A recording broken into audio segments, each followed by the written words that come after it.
नमस्कार, वंदे मातरम, जय हिंद। आज बीएससी थर्ड ईयर का ये कार्यक्रम जो है, ये वीडियो जो है बीएससी थर्ड ईयर के मिलिट्री साइंस के लिए है। और ये सिलेबस पे आधारित वीडियो है और सिलेबस है ये सेकेंड पेपर का, यानी कि BSc third year subject military science paper second का आज हमारा है सिलेबस का ये वीडियो। सिलेबस के अंतर्गत हम लोग जानेंगे कि आज हमें अपने जो सिलेबस है, यानी कि थर्ड ईयर का जो सिलेबस है सेकेंड पेपर के लिए, वो हमारा क्या क्या सिलेबस है, क्या क्या हमें अध्ययन करना है। इस सिलेबस के अतिरिक्त हमें कुछ भी अध्ययन नहीं करना है।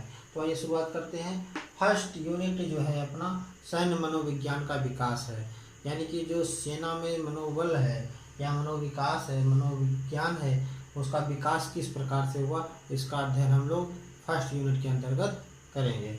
आप देख रहे हैं भास्कर सर को, और आइए शुरुआत करते हैं इस वीडियो को। इसमें बात आती है अवधारणा की। तो अवधारणा किसकी? सैन्य मनोविज्ञान की। उपयोगिता किसकी? सैन्य मनोविज्ञान की। उपादेयता किसकी?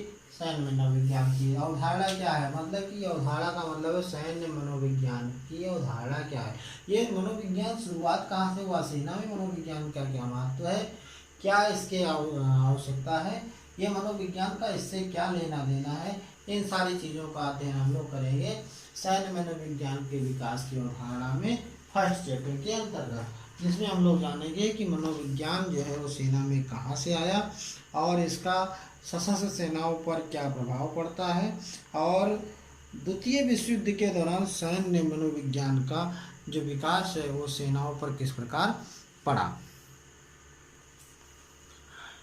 फर्स्ट यूनिट के सेकेंड चैप्टर के अंतर्गत हम लोग इसकी उपयोगिता पढ़ेंगे, अर्थात सैन्य मनोविज्ञान का विकास जो है, सेना में जो मनोबल है उसकी उपयोगिता क्या है, इस मनोविज्ञान की उपयोगिता क्या है सेना में, ये किस प्रकार से कार्य करता है और इसकी भूमिका क्या है, इसकी उपयोगिता क्या है और इसकी सार्थकता क्या है सुरक्षा बलों के लिए या हमारे सैन्य बलों के लिए, इसका अध्ययन हम लोग करेंगे सैन्य मनोविज्ञान के विकास का दूसरा चैप्टर जो है उपयोगिता में, अर्थात सैन्य मनोविज्ञान की क्या उपयोगिता है सशस्त्र सेनाओं के लिए, इसका अध्ययन या इसका वर्णन हम लोग फर्स्ट यूनिट के सेकेंड चैप्टर के अंतर्गत करेंगे। बात आती है उपादेयता की। उपादेयता का जो अध्याय है वो थर्ड है सैन्य मनोविज्ञान के अंतर्गत, यानी कि ये किस प्रकार से उपयोगी है, उपादेयी है, सैन्य मनोविज्ञान किस प्रकार से उपादेय है सैनिकों के लिए, अर्थात एक सैन्य मनोविज्ञान जो है वो सुरक्षा समस्याओं का समाधान किस प्रकार करने में सहायक है, इसकी ये उपादेयता होगी कि वो जो भी संकटकालीन जो भी बातें हैं युद्ध के समय सेना में, उसको किस प्रकार से ये समाधानित करता है, इसकी उपयोगिता क्या है और उसका किस प्रकार से ये समाधान ढूंढता है, इसका हम लोग अध्ययन करेंगे थर्ड चैप्टर के अंतर्गत सैन्य मनोविज्ञान के विकास फर्स्ट यूनिट के थर्ड चैप्टर में। आइए बात करते हैं सेकेंड यूनिट की। सेकेंड यूनिट है अपना रक्षा सेनाओं में व्यक्तिगत कारक की, यानी कि जो रक्षा सेनाएं हैं उनमें व्यक्तिगत कारक कौन कौन से हैं, इसका वर्णन हम लोग यानी कि इस अध्याय में 3 अध्याय के अंतर्गत करेंगे, जिसमें पहला अध्याय होगा रक्षा सेनाओं में चयन, कि इसमें जो चयन होता है रक्षा सेनाओं में वो किस प्रकार से होता है, किन सैनिक अधिकारियों के द्वारा उनके योग्यताओं का, यानी कि सैनिकों की योग्यताओं का, उनके कौशलों को कैसे ज्ञात किया जाता है, चयन की विभिन्न प्रणालियाँ क्या हैं, बुद्धि क्या है, सीखते कैसे हैं, सीखने के नियम क्या हैं, इत्यादि चीज़ों का हम लोग अध्ययन करेंगे किसमें यूनिट सेकेंड के अंतर्गत। इसमें सेकेंड यूनिट के सेकेंड चैप्टर के अंतर्गत बुद्धि की बात आती है।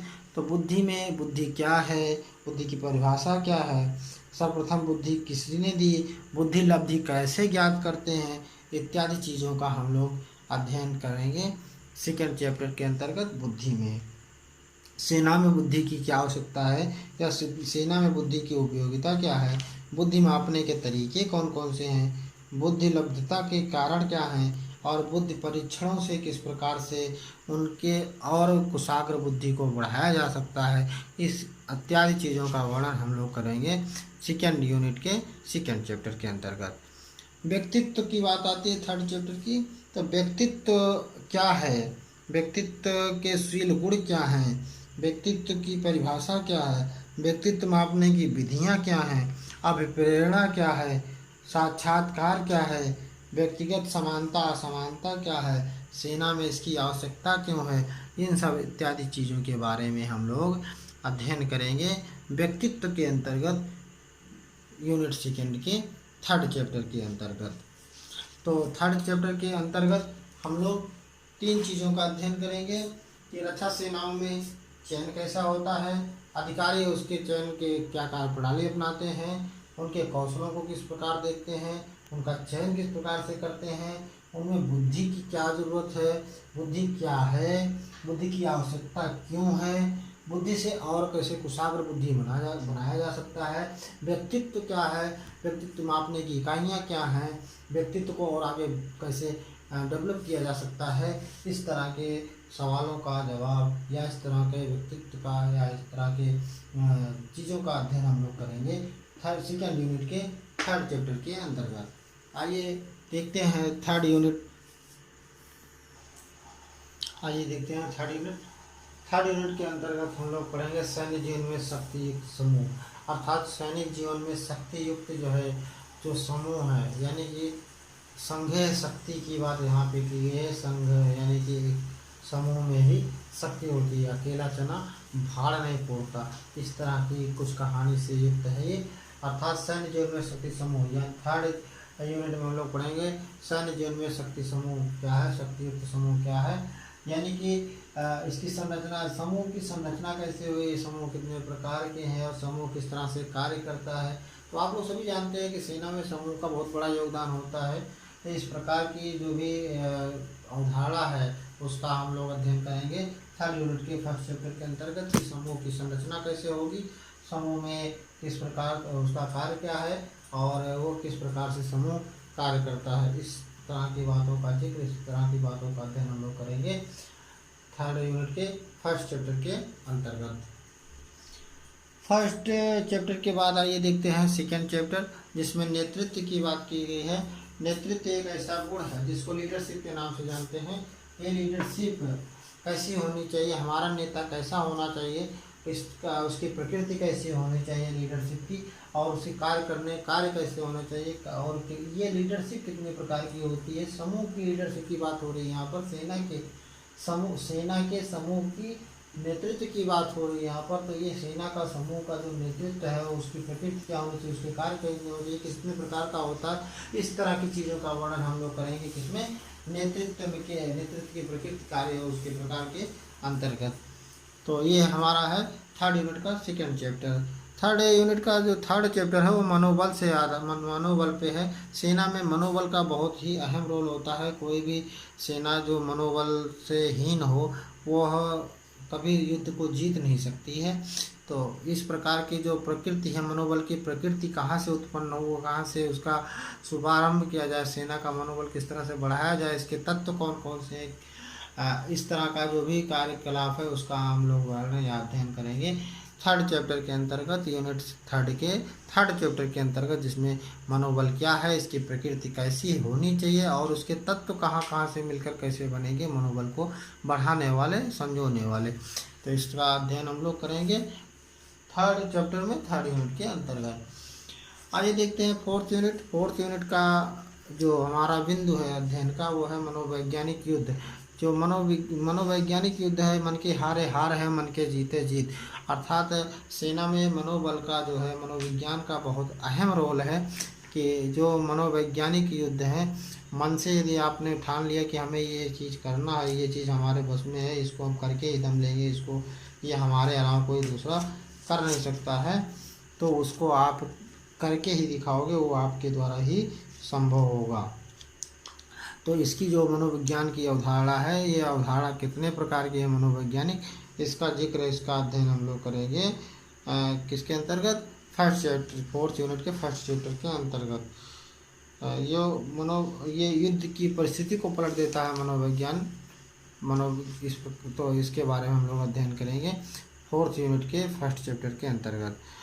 अब बात आती है 4th यूनिट के सेकंड चैप्टर की, प्रचार और अफवाह की। प्रचार क्या है? जब हम अपनी सेना का अच्छे से प्रचार करते हैं, भले ही हमारे पास संसाधन कम हो और जो शत्रु सेना में अफवाह फैला दें कि हमारे पास बहुत ही अच्छे संसाधन हैं, चाहे हमारे पास निम्न प्रकार के संसाधन हो, तो ये अफवाह फैला दे तो उसका मनोबल क्या होता है? ढीला पड़ जाता है। वो अपने आप को, उसकी जनता और वो सेना अपने आप को हतोत्साहित समझने लगती है। इस प्रकार से हम लोग जो अध्ययन करेंगे प्रचार और अफवाह का, तो इस बारे में हम लोग अध्ययन करेंगे सेकेंड चैप्टर के अंतर्गत 4th यूनिट के अंतर्गत। पराजय और विजय जो है वो प्रचार अफवाह पर निर्भर हो जाए, इस तरह का जो वर्णन बनेगा, इसका अध्ययन हम लोग करेंगे सेकेंड चैप्टर के अंतर्गत। थर्ड चैप्टर के अंतर्गत हम लोग पढ़ेंगे,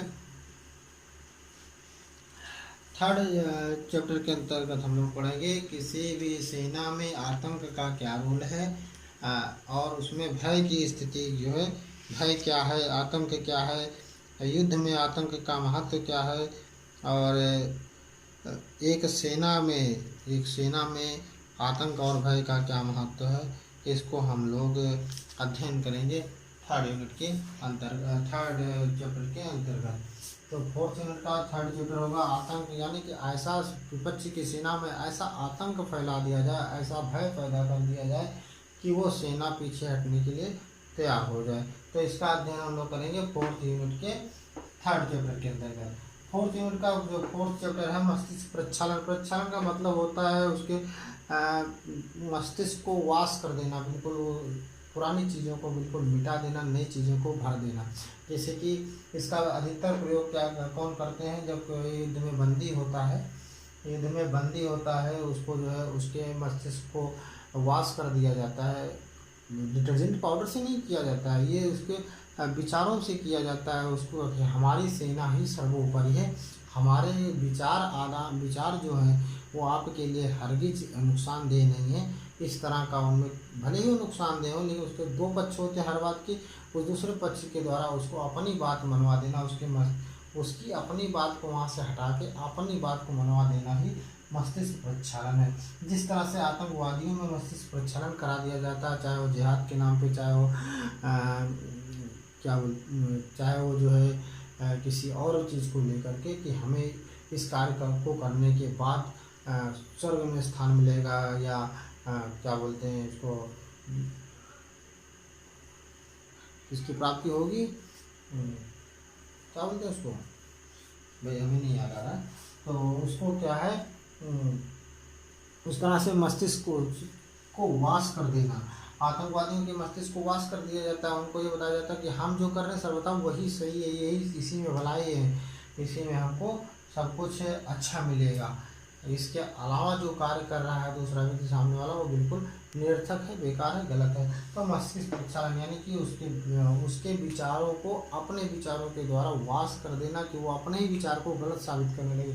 तो इस प्रकार से मनोवैज्ञानिक युद्ध जो होता है उसको हम 4th यूनिट के मनोवैज्ञानिक युद्ध में 4 चैप्टर हैं। अवधारणा यानी कि मनोवैज्ञानिक युद्ध का प्रकार क्या है, कितने प्रकार से होता है, इसकी अवधारणा क्या है ये मनोवैज्ञानिक युद्ध, और इसके कितने प्रकार हैं, इसका प्रचार प्रसार के द्वारा कैसे हम मनोवैज्ञानिक युद्ध जीत सकते हैं, आतंक और भय के द्वारा कैसे हम युद्ध को पलट सकते हैं, मस्तिष्क को वाश करके उसकी बातों को उसी के द्वारा हटावट करके कैसे हम युद्ध में विजय को प्राप्त कर सकते हैं। इन चीज़ों का जिक्र हम लोग 4th यूनिट के 4th चैप्टर के अंतर्गत करेंगे। तो आज की वीडियो जो थी वो BSc थर्ड ईयर के लिए मिलिट्री साइंस में पेपर सेकंड, मिलिट्री साइंस का सेकंड पेपर के लिए थी। इसमें सारे पूरे सेकंड पेपर के सिलेबस को अटेम्प्ट किया गया है, और इस सिलेबस से हटकर आपके क्वेश्चन पेपर में आपकी परीक्षा में कोई भी प्रश्न नहीं पूछा जाएगा। तो प्रिय विद्यार्थियों, आपको ये ध्यान रखना है कि इस सिलेबस से हटकर आपको कुछ भी चीज़ें अध्ययन के तौर पे तो पढ़ना हो सकता है, किंतु इसको अपने सिलेबस के अतिरिक्त केवल ज्ञानार्जन के लिए ही कर सकते हैं। परीक्षा उपयोगी इससे अतिरिक्त कोई चीज़ नहीं होगी। अपने सिलेबस के अंतर्गत जो चीज़ें हैं उसी का अध्ययन करें। तो आज की वीडियो जो है हमारी जो सिलेबस पर आधारित थी, ये 4 यूनिट में डिवाइड है, और आशा है आपको ये सारा सिलेबस समझ में आ गया होगा।